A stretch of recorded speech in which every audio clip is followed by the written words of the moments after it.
तुमसे ये कौन कह रहा है कि ढाबे का नाम क्या होना चाहिए? गलत बात ना फैलाओ नेशनल टीवी पर। भीख मांग मांग के कुछ नहीं होगा तुम्हारा, समझे? ये भीख मांगने की आदत छोड़ दो। और कश्मीर में क्या हुआ था तुम्हें पता ही नहीं है? बड़े बड़े मूर्ख आदमी हो यार। औरंगजेब का जो सिपह सालार था उसका नाम बता दे सुधांशु त्रिवेदी जी, मैं मान जाऊंगा कि इतिहास की नॉलेज इनको बहुत बेहतरीन है। आर्टिकल 19 में ये कहां ऐसी चीज लिखी है? मेरे भाई ने जल्दीबाजी में पूरा आर्टिकल 19 नहीं पढ़ा होगा। आर्टिकल 19/6 खोल लो वारिस भाई, आर्टिकल 19/6 उसमें लिखा है the state government can exercise any reasonable restriction. ये उसमें साफ लिखा है आर्टिकल 19 में। तो पहली चीज के स्टेट गवर्नमेंट को कोई मौखिक रूल या लॉ बनाने का आर्टिकल 19 के अंदर अधिकार। आर्टिकल 17 थोड़ा पढ़ लो मेरे। अरे सुन लो आर्टिकल 17 सुन लो बेटा, सुन लो बच्चे, सुन लो। Abolition of untouchability. अच्छा एबॉलिशन ऑफ अनटचेबिलिटी है। एक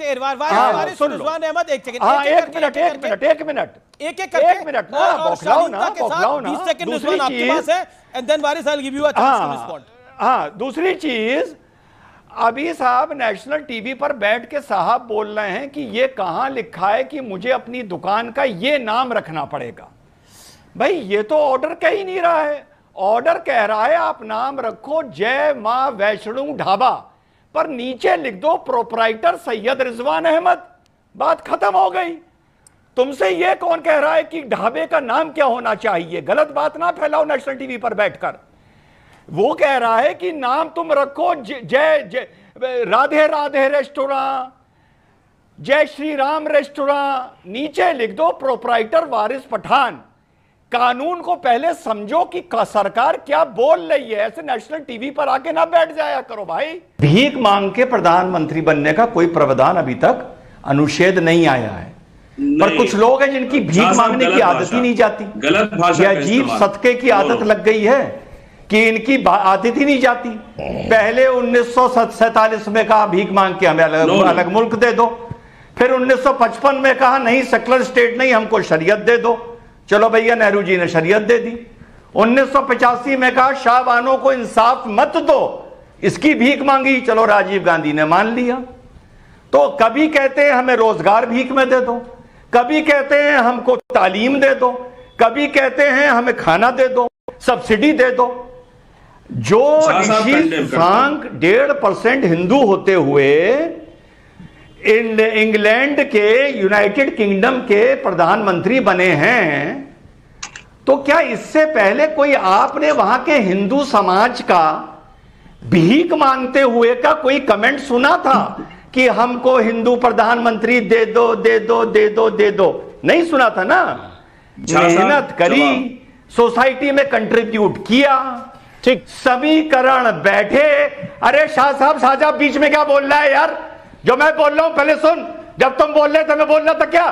चुप, शांति से भाषा का इस्तेमाल मत करो। तो भैया ऐसा है, इस्तेमाल बंद करो। समाजवादी पार्टी, भीख तुम मांगते हो, कांग्रेस पार्टी, AIMIM रजाकरों की पार्टी, ये कोई भी अपना मुख्यमंत्री अपना प्रधानमंत्री हिजाबन डिक्लेयर कर दें।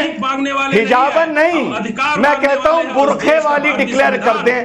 अरे मेरा क्या जा रहा है, नरेंद्र मोदी का क्या जा रहा है?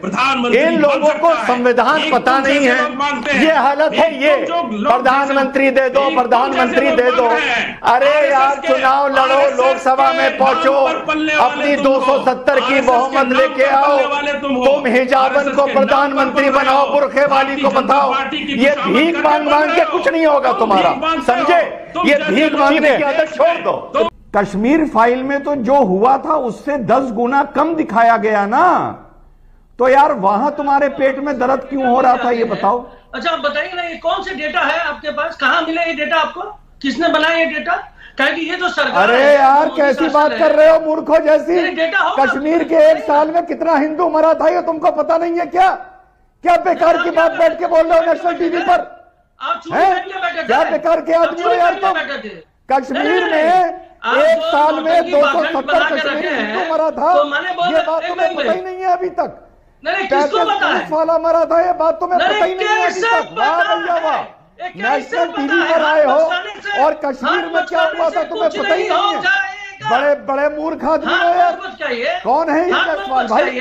औरंगजेब का जो सिपह सालार था उसका नाम बता दे सुधांशु त्रिवेदी जी, मैं मान जाऊंगा कि इतिहास की नॉलेज इनको बहुत बेहतरीन है। मेन जो उसका चीफ सिपह सालार था, जनरल नॉलेज का टेस्ट दे रहे हैं, ये बड़े बड़ों को पढ़ा दे। अरे मैं बोल रहा हूँ, पढ़ रहे हो आप? इतना नहीं है, इतना हल्के में लेकर के बात। ठीक है सर, सुधांशु कमांडर का नाम आपने बोला, आपने बोला 4 कमांडर। अरे आप औरंगजेब के 4 कमांडर, चीफ कमांडर का नाम बता दे तो बता दे क्या है। अब देखिए, अब आपने सुधांशु जी के मुंह में हाथ डाला, जवाब मिलेगा। नहीं, सुधांशु जी के मुंह में कहां हाथ डाला? बोला था, अब मैंने बता दिया। ये कहे कि पेज नंबर बताइए, पेज नंबर और कमांडर दोनों बता रहा हूं। उसके 2 कमांडर को 6 अप्रैल 1669 मोहम्मद साची और मुसद्दत खान, इन दोनों को कहा गया डिमोलिश होना है। जो लिखा हुआ मसीरे आलमगीरी, ट्रांसलेशन बाय जदुनाथ सरकार, पेज नंबर 81। अब सुनो आगे, मई 1669, आगे सुनो, मई 1669 उन्होंने कहा कि फौज भेज दी गई, पेज नंबर 84। अब आइए, 2 सितंबर 1669 उसने आगे कहा हुक्म की तामीर हो गई, मंदिर ढहा दिया गया, पेज नंबर 88। और सुनो, 1670 में कहा गया कि उन मूर्तियों को लाकर मस्जिद की सीढ़ियों पर लगा दिया जाए, पेज नंबर 95, 96। आगे से ऐसे हवा में देखिए, गंभीर बात किया करिए, हवा में मत बोला करिए।